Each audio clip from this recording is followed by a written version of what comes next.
that trip got the ball rolling. We just went to Spain and Mallorca. The weather was super good. We hit up a bunch of like amazing spots and skated all day, all night, and ended up getting like a good stack.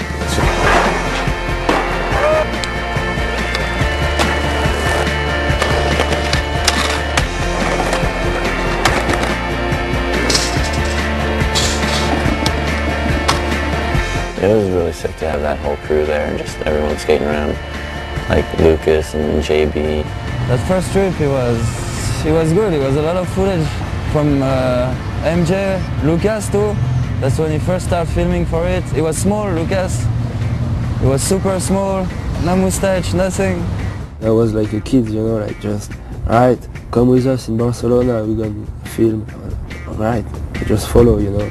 Like so psyched, you know, skate with all of those guys, like, yeah. That trip for sure solidified the idea. This is the beginning, like this is what I'm going to be doing, concentrating on for the next couple of years.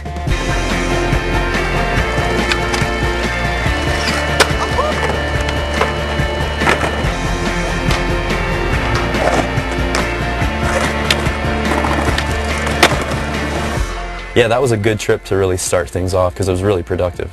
That trip, like Mark, definitely like set the precedent for what he was going to do for the video. I mean, he also set the precedent for like what his mindset was going to be while he was filming for the video. Like definitely, damn, this dude, like, he parties. Tito, wine gums, Makba, it's probably like 1 in the afternoon, and yes, I've been drinking some wine. There was definitely like some tension at times on that trip. It was a little serious, like, hey, we're supposed to be filming, you know, we're not like doing demos, like we're here to film. So there was a little tension maybe when some people weren't taking it very serious or something. There were definitely awkward moments on that trip. You know, when you put a group of people together that never really been together before, it takes a minute to like work out the kinks. When you have like that dynamic, you know, maybe excessive drinking and like people like just worrying about people, it definitely creates some tension, you know. And I think, I don't know, that might have had some like a little bit to do with like the stress level that was involved.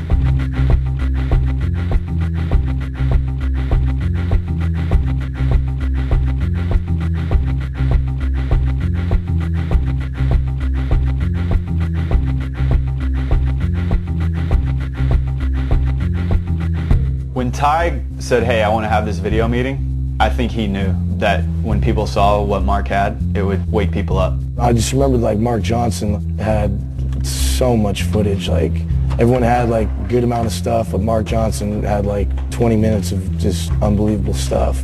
Everyone's parts were like kind of quick hitting, you know, good parts, but then it was like, and Mark was just like going on. We were like eating pizza, like, this guy's part's still going? Like, geez. This is going to sound weird, but it was kind of embarrassing, you know? Almost like you're sitting there on the couch and you're just like, oh, Rad, I'm that guy. I'm that dude. I'm the prick.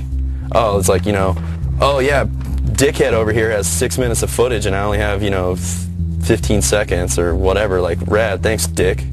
The amount of footage he had was equal to everybody else's put together at that first viewing. And I think I remember all of us walking out like, what the fuck? We really got to get it together because MJ's got like 4 parts. At that point too, I think they were already saying like, yeah, the video's coming soon, you know, we only have a few more months, like here it is, here's your part. If you don't like it, then, you know, you need to step it up and change it, you know, so it was like definitely to get us hyped and put the pressure like, here it is and it's coming soon. I feel like that was definitely a turning point. I think that's when people were like, okay, if I'm going to stand out in this video, like I gotta start doing it. Some plans were made and rice was thrown, a house was built, a baby born. How time can move both fast and slow amazes me. And so I raised my glass. It was one of those things like whenever you'd think about it, it'd be like, dude, where's Guy? You know? That'd be like one of the questions I would ask like from time to time, like, because he's always been one of my favorites. Hold it in your hand. It won't bow to your demands. There's no difference you can make. There's no difference you can make. And if it seems like an accident, a collage of senselessness, you weren't looking hard enough. I wasn't looking hard enough. Hey.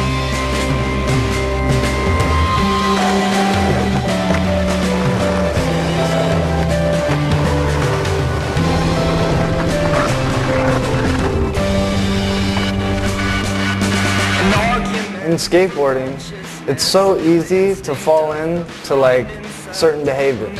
I let it go from a slump to just not trying to skate at all, and I was just partying, man. And it started off with like, you know, going to clubs every week, the weekdays and the weekends, and that turned into dive bars. And through all of that, just turned into like just being a total loser.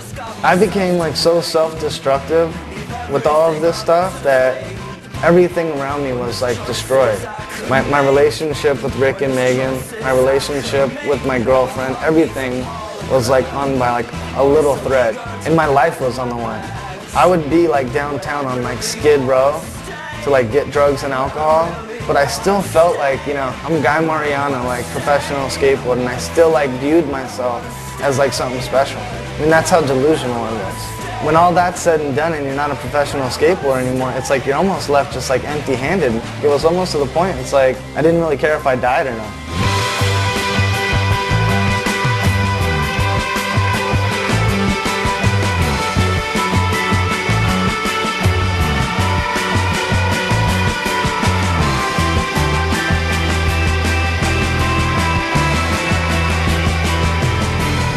He's the only guy that we've been waiting for. There's only one, and that was Guy Mariano.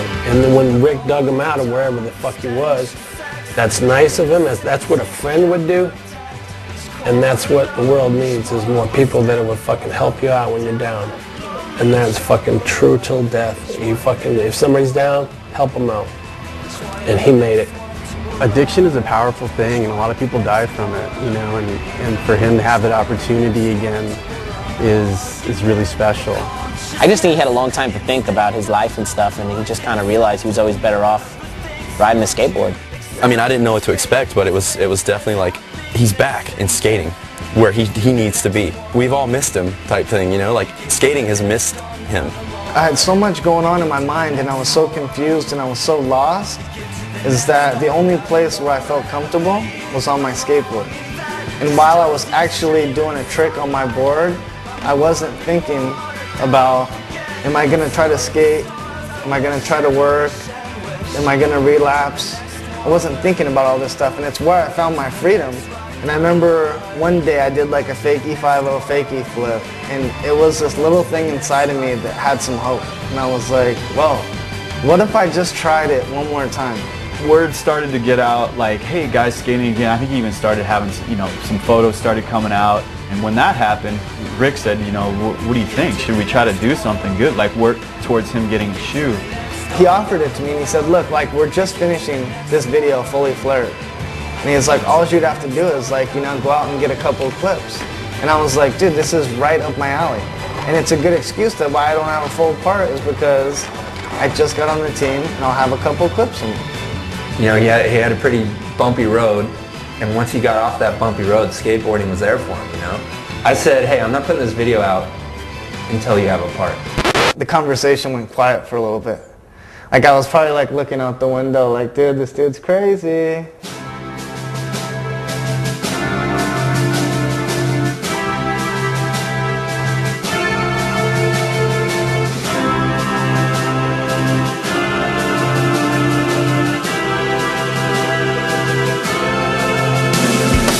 Guy came on board, deadline gets pushed back. I didn't hear anyone bummed about that at all. Just the fact he's like skating again, I was so psyched. Can't believe it. I didn't even know, and then all of a sudden it was kind of like, dude, you're in the video with Guy Mariano. You're gonna be in the best video ever. You know, he was nervous. He had his inhibitions about like, could he do it? You know, I don't think he thought he could do it at that point yet. I didn't want to let Rick down. I didn't want to let lakay down.